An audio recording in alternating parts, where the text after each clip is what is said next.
Okay, so let's get into this Mars retrograde that's going to be happening in the signs of Leo and Cancer. We're not leaving this cycle until the 2nd of May 2025.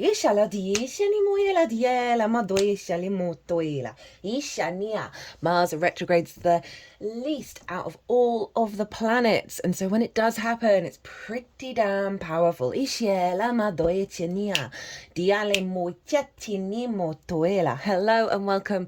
My name's Chloe. I work with card divination, astrology, and as you just heard, and as you saw through the vocal and the physical movements, this is light language. And I channel multi-dimensional energies, and this is bringing in healing, attunement, and activation codes to the messages that are going to come through in this reading. Now, I've already pre-shuffled some oracle cards. This first row is the theme around the Leo retrograde, because it's going to start off in Leo and then it's going to move into Cancer. And the next row is the theme of the retrograde in Cancer, the theme and the what's being activated with the direct motion in Cancer, direct motion in Leo, overall combination of all of this. What's the vibe? I'm going to be pulling some collective tarots while I talk about each of the segments and the astrology linked into it. As I go through it.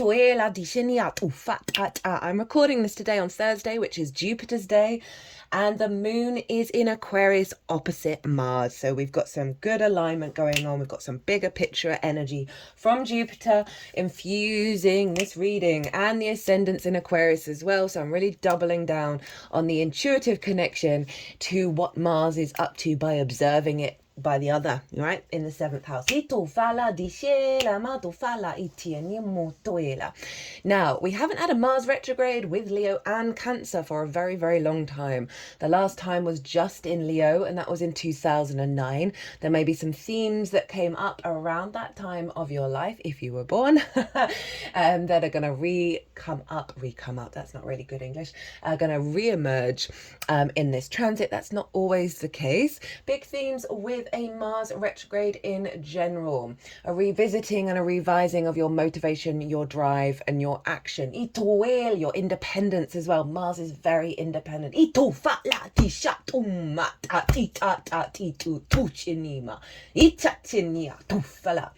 know, Mars is deemed the god of war, but I also see Mars as the master builder. The energy that's willing to get the job done, right? And so with a retrograde, we're revisiting, we're revising, we're renewing all the rewords. It's when a planet goes back and forth, or a celestial body goes back and forth over the territory 3 times, right? We are nearly finishing the shadow phase, and that's when Mars is direct and has gone over the degrees it's going to retrograde over. Mars is going to go retrograde on the 6th of December for the Americas and GMT 0 here in the UK. The rest of the world, it's going to be on the 7th.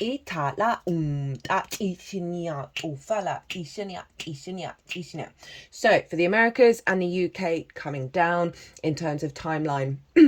That's happening on a Friday, which is Venus's day. So there's going to be a theme of that for those parts of the planet. The rest of the planet's happening on Saturn's day. So the themes of Saturn are going to come in.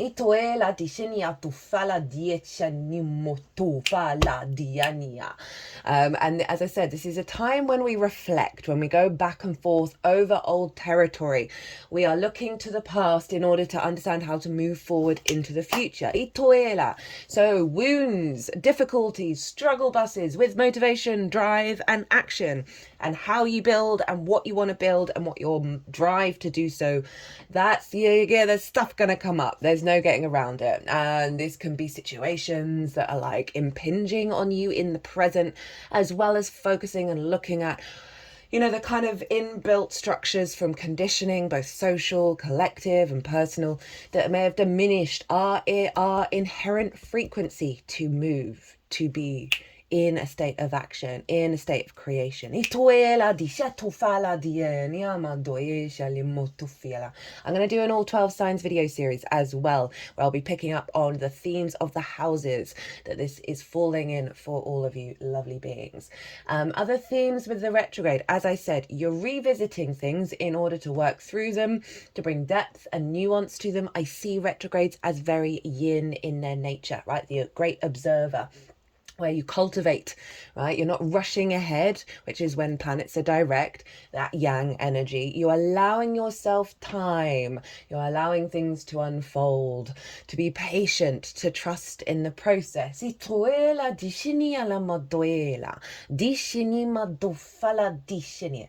best trick with any retrograde is to be in the observer state. And with the Mars retrograde, it's observing those instinctive responses that you have that's specifically linked into motivation and drive. Where your natal Mars is will give you some extra themes and make it more personal to you about what's going to come up, because your natal Mars will be getting activated as well. You just got to know you're not going to have all the answers to how to navigate the new frequency. But the process of going over things means we can start to contemplate beyond the learning process, right? We've got the baselines done, so now we're able to explore and find new pathways. Whereas if we're just rushing ahead all the time, we don't give ourselves that grace to do so. And when the planets kind of enforce it on us, because we're very impatient as a species. Mars is going to be very, very close to the Earth and bright in the night sky, the brightest it usually is. So there's a real connection around the denser frequencies of Earth as well as the great wisdom of the Earth keepers. That's guiding us through this Mars transit and allowing more clarity, right? And that can be really loud in terms of Mars being the god of war, which is also about conflict and drama, right? Winning at all costs. And so all those things come up to let you know where there's friction, where there's energy for you to play with, right? Do we need to play in a conflict mode? Can we all work together and still find the motivation if we're not always right and we're not always winning?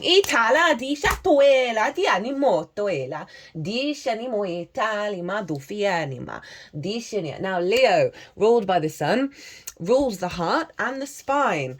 So there's fixed fire energy here, the campfire in which we sit round. It's Leos can often be very good storytellers, particularly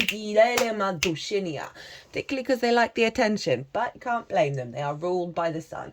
But there is this deep orientation around our motivation and drive in terms of our heart. The kindness that comes with that.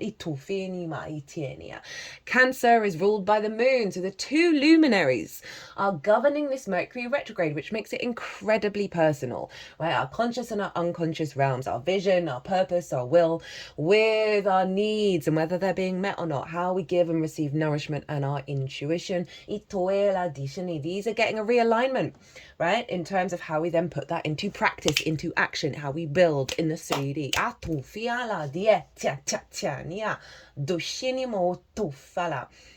What else was I going to say? So that Cancer energy, it rules the stomach, and I don't know how authoritarian YouTube is at the moment, but the things that have nipples on your body, right?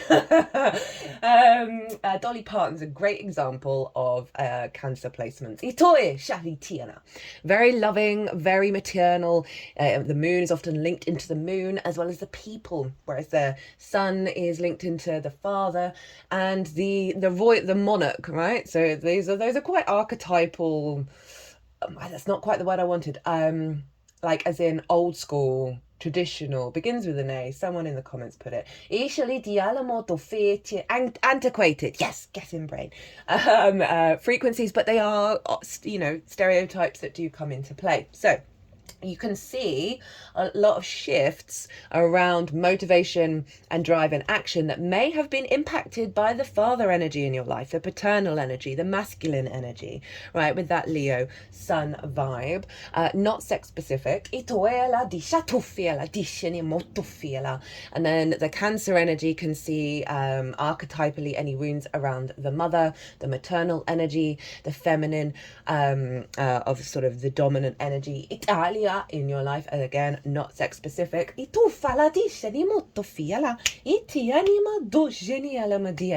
So it's feedback looping between the two of these, and it's pretty powerful. As I said, this is very personal and alignment, realignment with the conscious and unconscious realms coming together to really elevate your motivation, drive, and action.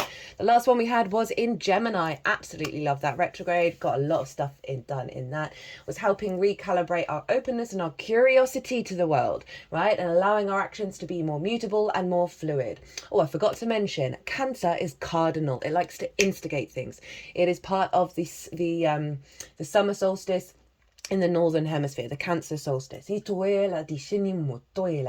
activates big new cycles. So Mars being in Leo, reorientating, recalibrating fixed energy, which can be very stubborn. I say that as my chart is mostly fixed. And sort of once it gets going, it can keep on going, but it can struggle to shift and move. So Mars is going to be helping reorientate those core energies of your fire, which is instinctive. It's going to move into Cancer. It's then going to be activating big new cycles around your intuition, around how you nourish yourself through your actions and others.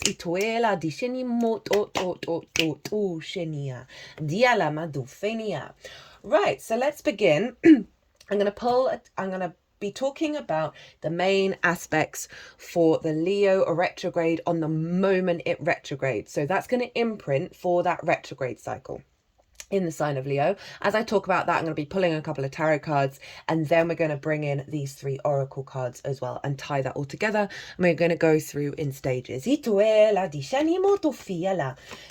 Leo is retrograde, as I say, on the 6th of December for the Americas and GMT 0. The rest of the world, it will be on the 7th.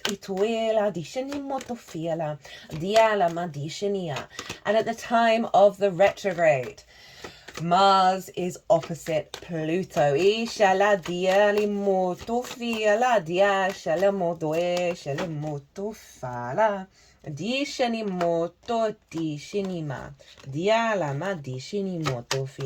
to pull 4 cards for each of the stage and do the bottom of the deck as well. And this is just to help us understand what the energies we're working with collectively. So Pluto's in Aquarius now.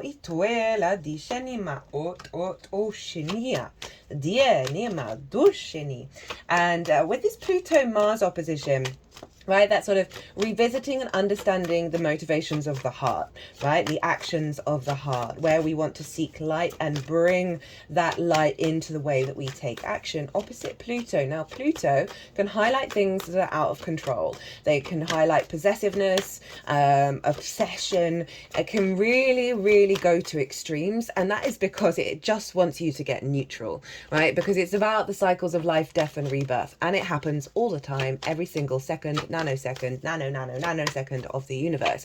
And if we're in conflict with that, in conflict with death, of change, right, of things shifting and changing into something else, then we're out of alignment with one of the truths of the universe. And so Pluto comes along to bring extremes into our lives to help us get into a state of neutrality. I find Pluto in Aquarius is very much about universal truths and the recalibration to our rooted power and magnetism around that. You know, Mars is also very much about magnetism, right, that attraction, that passion, right, the blood pumping energy. And so with this opposition with Pluto, it's getting Mars to calm down, right? It's getting Mars to Chariot at the bottom of the deck. It's getting Mars to look to a bigger picture, to try and bring the heart into balance, into a state of neutrality, to temper it in order to allow from that neutral space your true heart's instincts to come through. You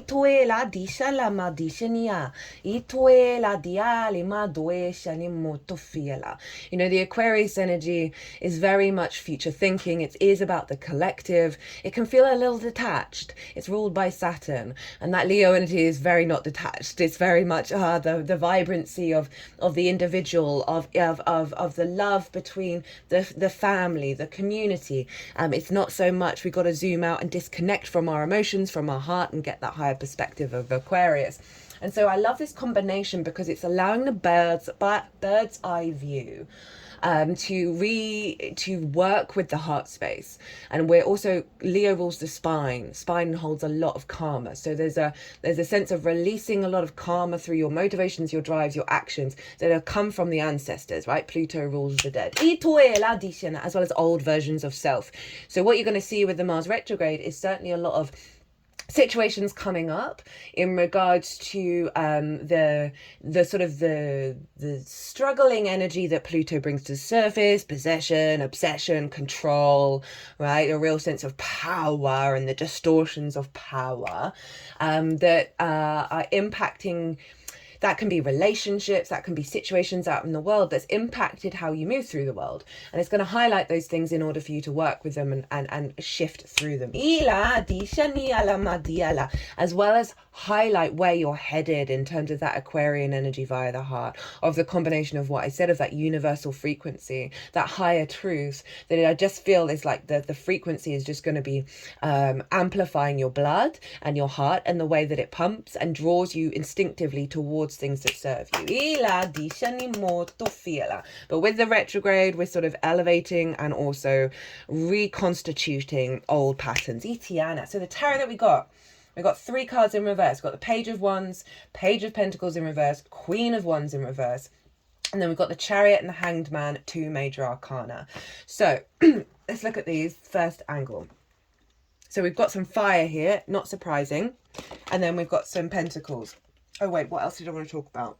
Sorry. So we've got the opposition. We've got the trine with the North Node in Aries with Mars. So that North Node is helping us become more autonomous in our individual expression of self, right? It's pushing us into new territories, instigating a huge cycle around our capacity to enter new frequencies and new landscapes through of consciousness, as well as more 3D things. And so with that trine to Mars, trine's ruled by Jupiter. It's about elevating of the fire energy, right? I'm getting a throbbing just between my third eye and the crown. Right? That what's been blocking you from heading into that new territory in terms of your motivation, your drive, and your action. So that's going to be a very supportive trine energy, along with the sextile that the North Node has with Pluto, right? So that's finding creative ways of recalibrating your inner power that's allowing you to move into new territory, but it is going to take time and reflection of your instincts and your motivation and your drive. The ruler of Mars is the Sun over in Sagittarius, conjunct Mercury retrograde, which is probably why we've got the Page of Wands in reverse as well. So that Sagittarius energy is influencing Mars, right? I would recommend the new moon in Sagittarius transit series, because that is going to be playing a prominent role in this influence, because the Sun and Mercury are getting involved with looking after Mars and influencing Mars. We've got all the fire signs being activated. Again, that happened in the Sagittarius new moon. So this capacity to roam in our own,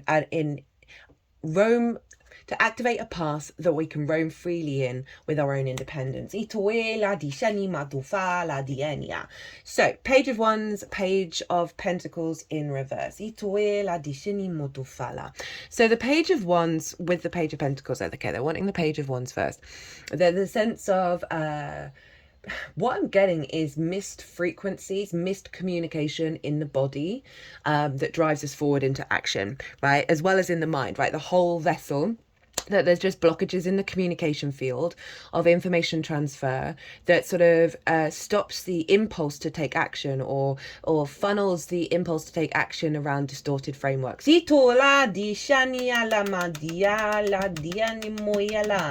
I'm getting that with the body because of the pentacles and the fire of the instinct. Ila disha they're sort of moving these around the heart area. Ila dinimodoe shalimoitiania dialimoyala moyala madieli madisheni motofila. I just heard there are frequencies. Ooh, there goes half the cards. There are frequencies that have been wanting to come through. They've been waiting for this transit in order for the downloads to come in and the recalibration. Okay. One more. Oh no, there's quite a few. Sorry guys. Yeah, I think that's everything.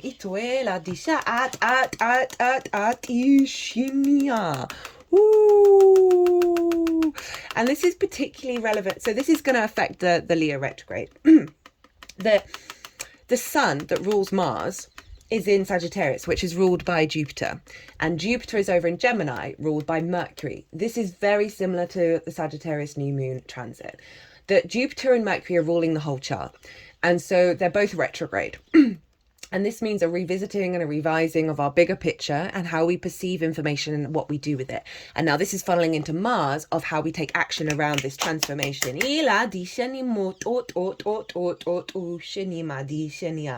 I also see with these two reversed pages of a lot of internal observation of your outward actions. And how the power of that is going to help you figure out where your cultivation of your inner flame is out of whack, basically, with this Queen of Wands in reverse. Now, the Queen of Wands in the upright, very confident. She nurtures that flame. She gives it power. She knows the power of it within her. She is not knocked off her throne. Look at the way she's sitting, very independent. She's holding the sunflower. The sunflower always knows where to get the light, right? It moves towards the light. And there's also the black cat, which represents this sort of the witch's cat as well as luck. It's in reverse. So the inner workings of self, the inner conversations that you're having through the observation of your actions is going to let you know where this is blocked. You know where this is when you're not in this frequency, and how to navigate through it. It's going to be the Chariot and the Hangman, and that sense of your motivation, your drive, not getting towards the light, not seeking that out, right? And not being your full, vibrant, passionate, instinctive, confident, sovereign self, and being able to tend to that and really care for that, and that being blocked. So the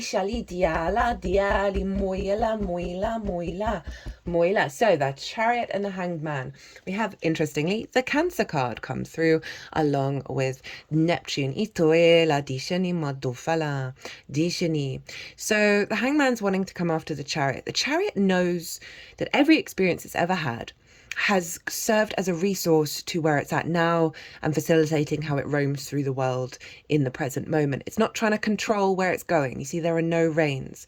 It's being guided by the balance of the two sphinxes, the yin and the yang. It is a card of victory and a card of movement. And with the Hangman following it, it's calling you to reflect on your perspective around how you move through the world, right? You may want to try doing things differently, like doing a headstand. The simple things as that can really help change your perspective. This is the only halo in tarot. And so this is really calling you to allow more divine inspiration to come through by allowing pause and reflection to what I've just said about the Chariot.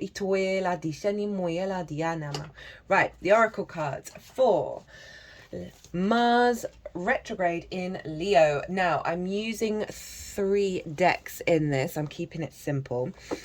This is all the round cards. This is from Kim Kranz's The Wild Unknown Archetypes deck. Oh, words. And these are like the themes of the transit. So we have the Judge. Now, where is that?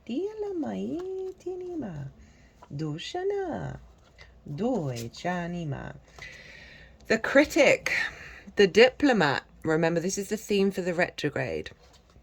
The Advocate. The Judge has an incredibly important job.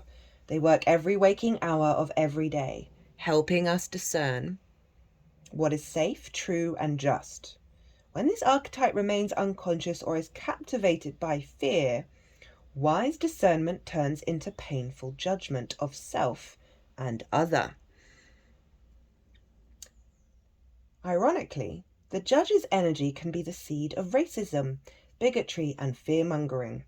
This is the judge out of balance, building walls separating from other, when the same discerning force is made conscious and healed. However, the judge may be found advocating for civil rights causes, standing up for the underdog, providing resources for those in need, and forgiving again and again. Love is the deciding factor. Awakening this archetype is essential for the complex times we are in. Get your judge in order, the world needs it. When light, discernment, advocacy, right action, compassion. When dark, critical, punishing, unforgiving, wall building. So I'm really getting the Aquarius Leo energy come through here, right? Of bringing the actions into the collective, working through your actions and bringing them into an alignment with the collective, but doing it on an individual level. Right,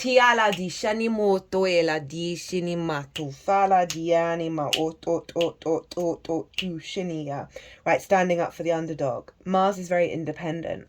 Aquarius, where Pluto is all about the kind of black sheep energy, because it's forward thinking, it's going beyond convention. So really allowing your and with that judgment energy as well, like that self-criticism and external criticism of others' actions, of your own actions, just diminish the love, diminish the empathy and the compassion of the heart. You know, when it said building walls, of the walls that we've built around our heart that stop our motivation and drive coming from pure heart energy. And it's often for good reason, right? That the walls go up around the heart. Di shenimo toela dia shanimo toela. Di shenimo yela dia shenimo tofiela. Di shenimo dufia. I love that phrase, forgiving again and again. Right, so often our motivation and drive can be so impinged on certain previous actions that make us small, make that light of the Leo small. The forgiving again and again seems very key, was what I was talking about in terms of sort of the masculine energies that may have, whether that's the collective, social, personal, that have diminished your actions and your deeds, right, diminished your motivation. And perhaps through shame of what you're like, unwarranted shame around your productivity and who you are and how you're embodying that. Maybe certain family members don't agree with what you're doing. However you're resonating with that, of like that core wound, that's then meant you're the judge in your own head, and then seeing the judge then get pushed out into the world. What is it? When light, discernment, right? So knowing what decisions to make to take action. Advocacy, right? Advocating for the rights of yourself and those around you, right? The actions that you're taking are like more in alignment with objectivity and compassion and empathy. Right action, compassion, love it. Right, that's very heart Aquarius energy showing up there.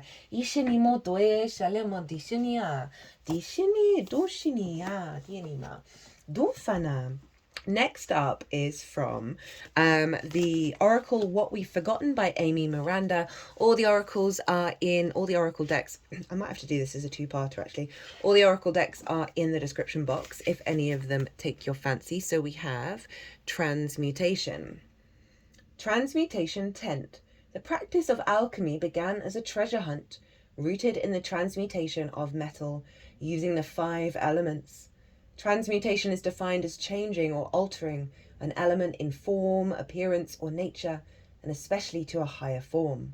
Alchemists and other practitioners of magic throughout history argued that if we as human beings had the wisdom to create transmutations, it was because Source had given us the ability to do so. Sorry, I always never quite clock that I'm veering with the cards. Let it be clear, let it be clear, transmutation is not editing DNA, cloning, or adding technology to the already perfect designs of Creator. Hard no. We know this because the majority of spiritual practices on the planet have one very clear and consistent message: harm to none. Magic in alignment with source is much more effective and powerful. I love that harm to none thing. So this is what we've forgotten. The retrograde is bringing up. Sorry, I should have mentioned that. When we try to see energy as packages, we can remember that we don't have to accept the package. We can return energetic packages to the sender, and most importantly, do it with love. So that's bringing in any wounds that may come up, you can return to sender, right? But always, as it's saying, always do it from a place of love. I find the mirrored egg of love is a really good little sort of intention you can set when you wake up or when you leave the house or whenever, of anything that comes towards you that doesn't serve your path is bounced back with the mirror of love, and the mirror is on the inside as well, so anything internally gets bounced back with love. And this is so Leo. By adding a positive charge to the energy, we're adding an A+ to an A-. We're neutralizing it, and we're making sure that the sugar isn't going into anyone's tank, because we're all connected. Try to think about any moments where you may want to add more energy to a situation or relationship to bring things back to neutral. Oh, that's interesting. It said neutral is what I've said about Pluto. I mean, it is all about trying to recalibrate to a sense of serenity. I feel neutrality is serenity. And when we're in that space, we can then see what the truth of our actions and deeds want, how they want to come out and manifest. How can you return the energy with flowers? So if you're going through difficult situations during that retrograde, send it back with love. Do as the heart would do, that doesn't have the walls up. And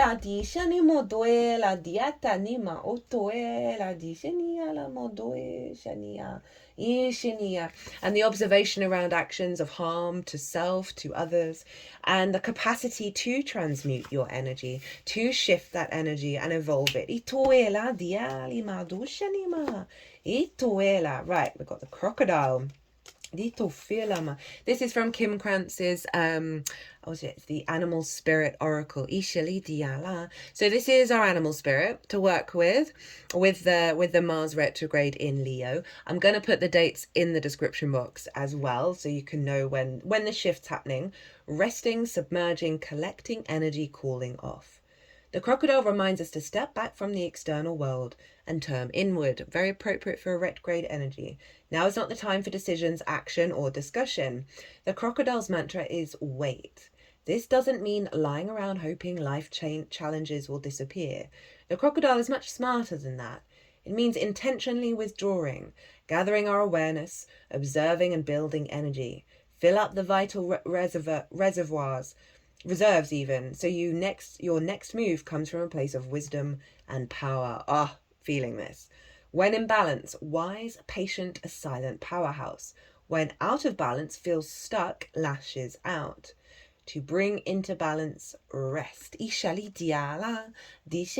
that's some very soothing water energy coming in for us to help temper that rambunctious Mars in Leo. You can see things kick off, as well as the wounds of the martial energy coming in that may give you quick impulse to want to set things alight. But we've got to channel that crocodile, bounce everything up back with life, and then go inward with what's being recalibrating internally in terms of this retrograde.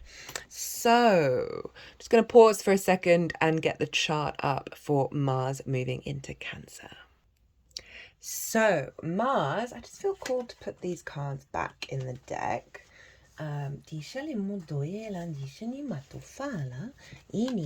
Mars moves into the sign of Cancer on the 6th of January. So 2 months of that. No, who am I kidding? 1 month. Can I? God, it's hilarious as an astrologer that's struggling with months. So 1 month in the sign of Leo, then it moves into Cancer on the 6th of January. So it is making, shut up, but in reverse. Okay,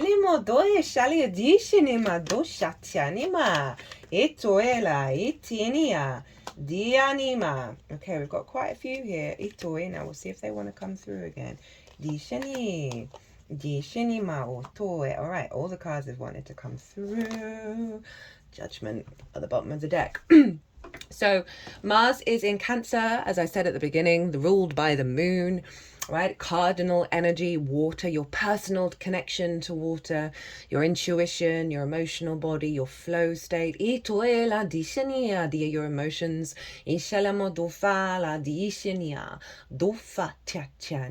Now Mars traditionally doesn't really do so well in Cancer. I don't really prescribe to that very strongly. Every sign has its challenges, every sign has its blessings, and I did a Mars in Cancer transit series. I might link it in the description box. I think it was 2 years ago, where I talk about Mars being in Cancer and the energy around that, and that is still going to be valid. So I might actually try and cut it and link it as a short. But essentially the martial, and I'm going to try and sum up really quickly. The martial energy, that sort of typical masculine energy, when we were little mini tribes, right? When there were too many teenage boys, where there wasn't enough food or there wasn't enough resources, it was the teenage boys that were first to go, right? They were kind of kicked out into the forest. And there's this deep wound with that. And you think of it's particularly around the sort of the maternal energy of being kicked out of the tribe, away from the family, away from the mother. And whenever Mars moves back into Cancer, it always feels like to me this deep healing of our actions in regards to the Great Mother. And I mean the earth.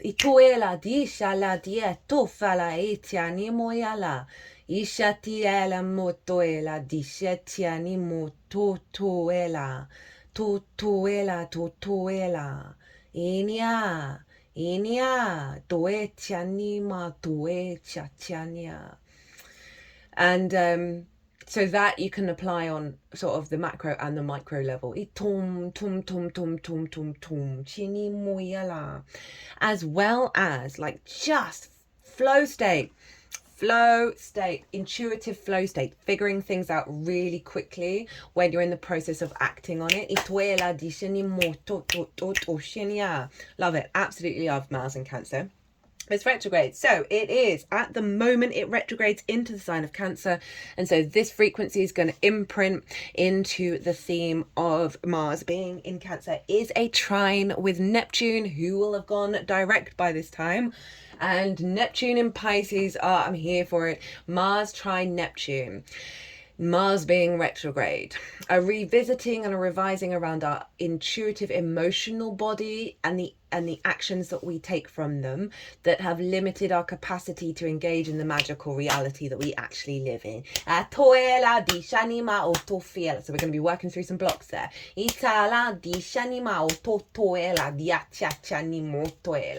Your Neptune links to source, right? All the dimensions, all the frequencies, absolutely everything. And source is love. Source is abundant.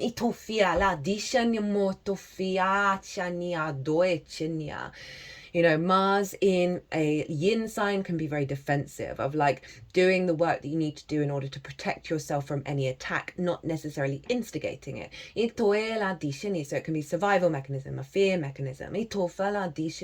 Thinking you need to constantly be on the defensive around your emotional body, around your home, right? Mars can, Cancer can often link into the home because the moon can be linked into the home. So 1, blockages around accessing the magical reality. 2, connecting to source and knowing that we don't need to always be on the defensive. We don't need to be in a protection mode, right? Cancer is very nurturing. It can overextenuate itself and be too extreme in its motherly instincts, right? It can often suffocate and not let the freedom to roam, the freedom to let others learn their own choices. Now, source is all about that, while having utter unconditional love. And so with that Neptune trine, right, so an elevation of connection to that, I can see the Mars retrograde in Cancer helping us release those instincts, those core survival instincts, and activating a new cycle of them, right? A whole new vibe.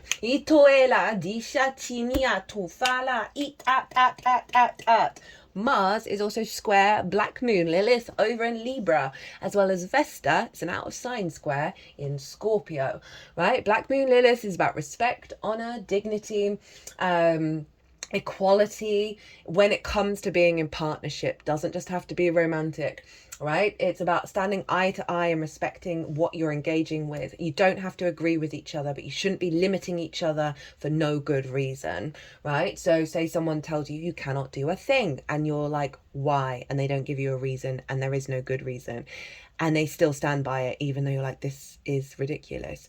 That Lilith is like, all right, I'm gonna leave now, right? I've tried, you're not budging, but I'm off. I'm gonna go live my free life. I want to meet people, I want to engage with the world, with the universe, from a place of respect, right? And if that's not the vibe, then Lilith is very comfortable packing her bags and jogging off. But that's in Libra. So there's a real sense of inner equilibrium and inner truth that's coming to the surface around connection. It's social air sign. Feeding into this Mars, along with Vesta, who is about your inherent soul contract, the purity of it, right? It's about devotion and dedication. And she's in Scorpio, which is ruled by Mars. So there's a real sense of tending to the fixed inner emotion, to the power and the intensity of Scorpio, that what I'm feeling is it is fueling the new cycle. That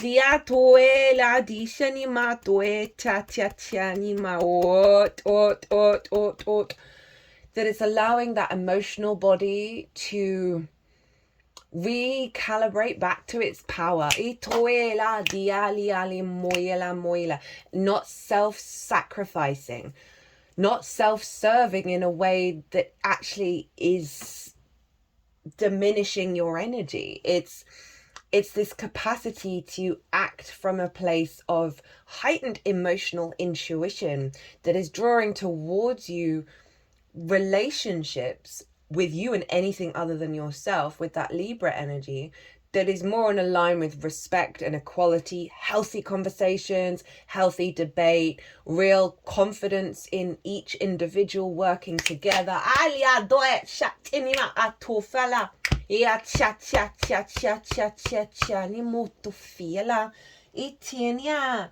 Mars is also opposite Pluto at the same time. So we've got all that Pluto energy, but with Cancer. And so there's again the sense of where is possession, obsession in your emotional body? Where are things out of control? Where are there distorted power dynamics? Because Pluto in Aquarius is helping you get back to your inherent frequency by giving you a higher perspective, by bringing these things to the table. Whereas before we were talking about the father, the sort of masculine energy that's curtailed things in your life, and now we're dealing more with the feminine energy.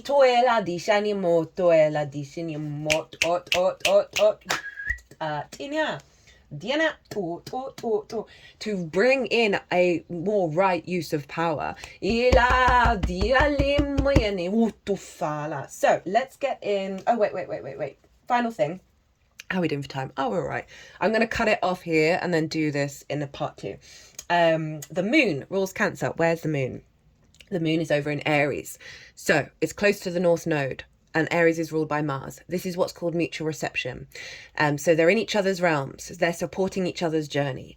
Aries, that independent, autonomous individual striving into new territory, right? So there's a real alignment between instigating there's a cycle with this retrograde of your intuitive body leading you into new territory where you are comfortable being yourself while still taking very nurturing actions, while being your instincts in alignment with your intuitive flow actions.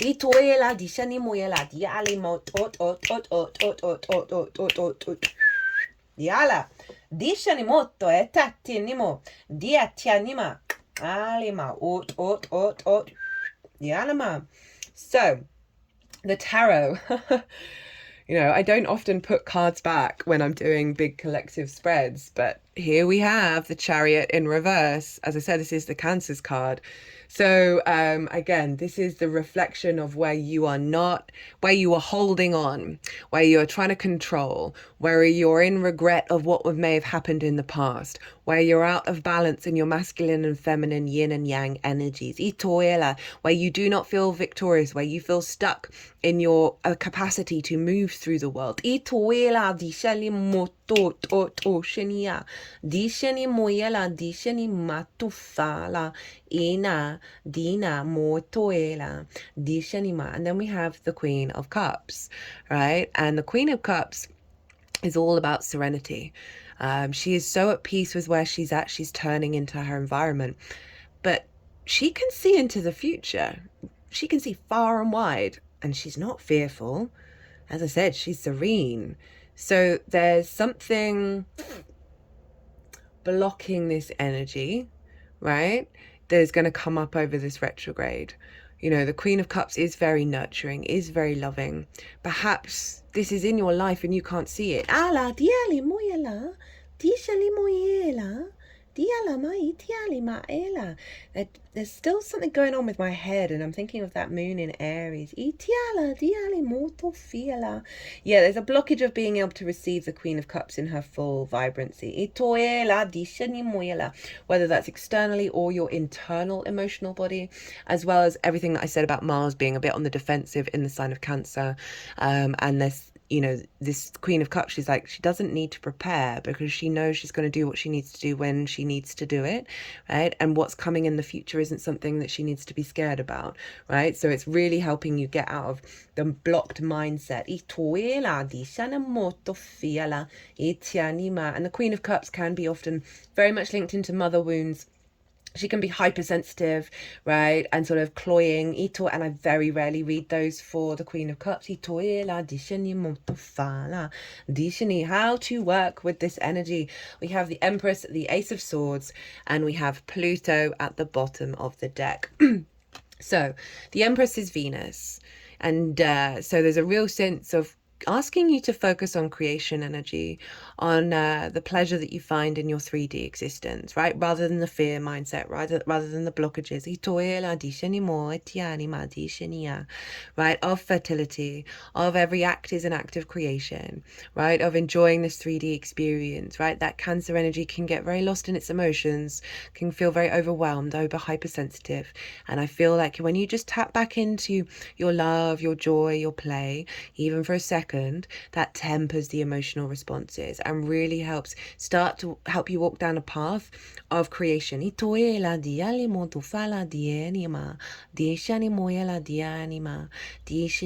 might be about really tapping into your feminine side. As I said, not gender specific, as well as the feminine energies around you.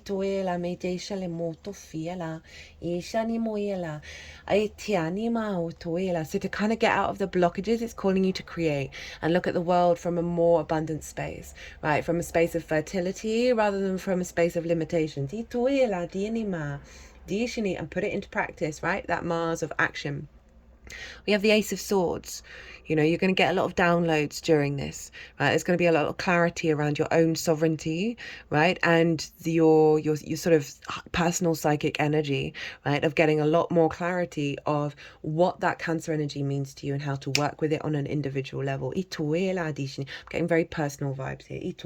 As well as a new perspective, right? Of cultivating a new perspective beyond the blockages of the Chariot in reverse.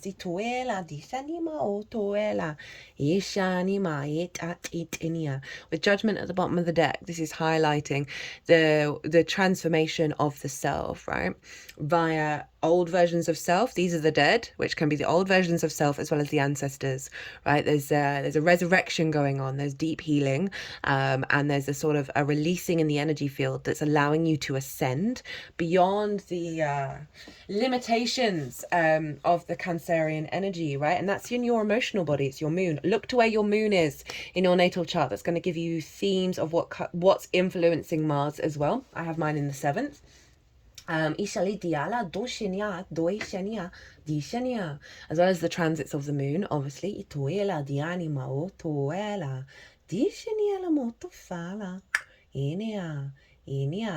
Inima. So we're going to be having the Cancer full moon with the Mars energy. So that's going to be a real boost. Right. So there is this huge recalibration around old versions and energies that are lurking, that have, as I said, one of the transmissions that came through at the beginning is there's a lot of energy that's wanted to come through, but they've been waiting for this big shift.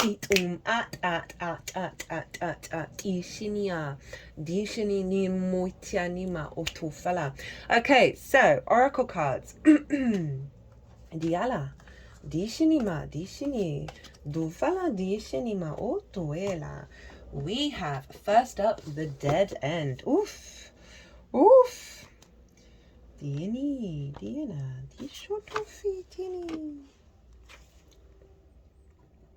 right. So the dead end. Ooh. Contrary to that's why I've got wrong hands. My hands are crossed over. The closed door, the final chapter, the impasse. Contrary to what its name implies, the dead end is very much alive. It is a force that stops us from moving forward as planned. So it's interesting, both these sort of cards are like pause energy. It is thick, it is dense, uncompromising, a wall beyond all walls. With every bramble, thorn and stone, it simply states, no more, child. You have reached the last page of this chapter. It is natural to resist its very resistance and struggle even harder to make up.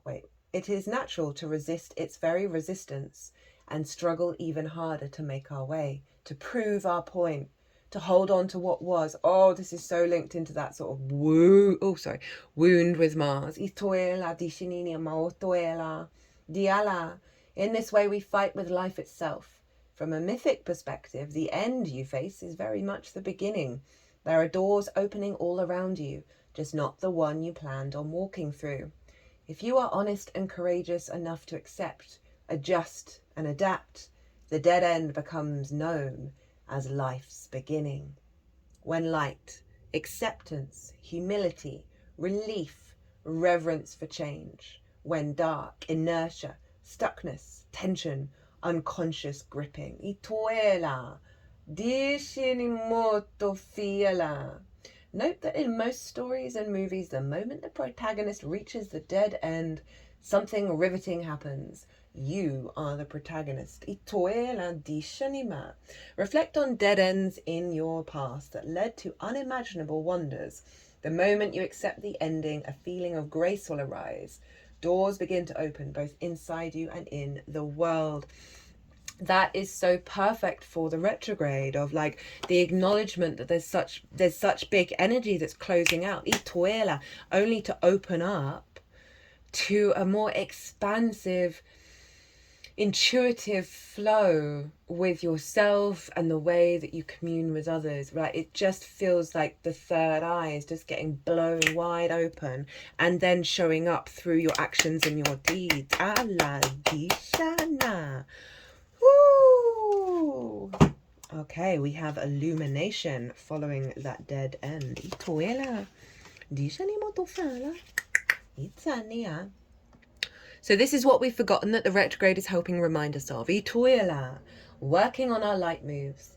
You've probably heard this before. Maybe it was from someone in a tie-dye tank top at a music festival, or maybe from famed astronomer Carl Sagan. We are made of literal star stuff. Oxygen, carbon, hydrogen, nitrogen, calcium, phosphorus, potassium, sulfur, sodium, chlorine, magnesium, and trace elements. We are stars in a vessel. We are made of light. And as we get connected to that light, we can imagine consciously letting it flood our systems.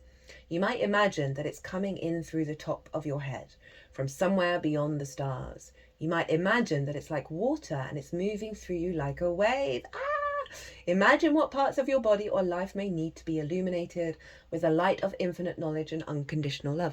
I have a feeling this came up with the Scorpio new moon. Itiala di Shania. Take a moment in your day for the next week. Well, actually, wait, when does Mars go direct? 25th of February.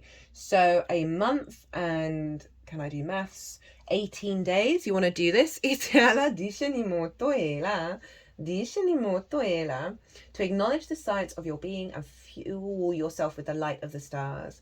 I think, and also imagine that light like running through the water in your body like a wave. That feels really lovely. You might want to try this at different times of the day to experience how it impacts your energy. Watch what comes. Remember, the moon is very much that sense of the transitory nature of your emotional body, which then impacts how you take action. And with that Chariot in reverse with the Queen of Cups underneath it, it's the revision of that hypersensitivity, right? And I know so many people who really suffer from it. I do in my own special way. Cancer's in my 12th house, so it's kind of hidden from me. But that I just feel numb inside and dead inside when I'm emotionally overloaded. It's not necessarily the emotion itself. That the more we have a stronger King of Cups kind of vibe, right? Of allowing those emotions, but they're not diminishing us. And this really feels like that's what's coming through with this, that hypersensitivity of the Queen of Cups that immobilizes the action is being released through like that focus on the Venus energy and your objective perspective of the Ace of Swords, right, rather than what you're feeling, which can often be based off of triggering and trauma responses.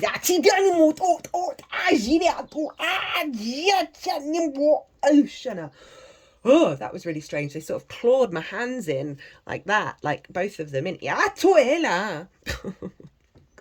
do make me laugh. You may want to try this at different times of the day to experience how it impacts your energy. Watch what comes through as you intentionally plug into the light of creation. Love that. Love that with the little lamb. And when I pulled that little lamb card, I have two black, well, I don't have them. There are two black cats that are currently living with me and my housemate. And recently, well, adopted from a rescue centre in the summer. And regulars may know or remember that one of them disappeared 3 days after we got them for 5 weeks. Left on a Tuesday, came back on a Tuesday. Mars's Day, very appropriate. And the way that she moves is like a lamb. And she came and walked across these cards, and then this card came flying out, which was very cute. And that maybe in terms of, she came back skin and bones, and right, she didn't have the warmth of the home, right, which is a very a maternal energy, feminine in its nature. Again, not sex specific, it never is. We have all of it within us, but that sense of the nourishment, of the caretaking of the Cancer energy, of not having that and being left out in the wild, right, for so long. And she's such a homebody, right? She loves spending time at home now that they're both allowed out. Peaceful, prophetic, patient. The lamb is the bearer of an important message. Its content, and that she did eventually come back. Its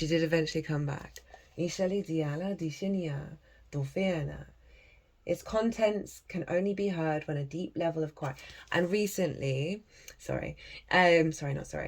she is slowly, because they were in a cage for 6 months, they'd get up every time you stroked them, because they were so used to when people would come and look at them and stroke them that they'd be standing up by the front of the cage. So they had this like impulsive unconscious response through habit that then motivated their actions. And